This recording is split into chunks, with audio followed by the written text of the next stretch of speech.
Señor director distrital, licenciado Edison Candia Churqui, señores jurados calificadores, señores directores de las diferentes unidades educativas y en concurrencia general, tengan muy buenas tardes.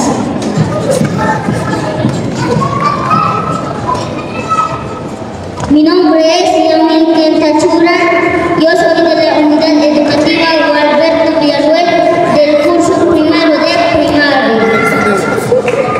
Yo en este momento voy a hacer una poesía en aymara que lleva por el título Aymaro.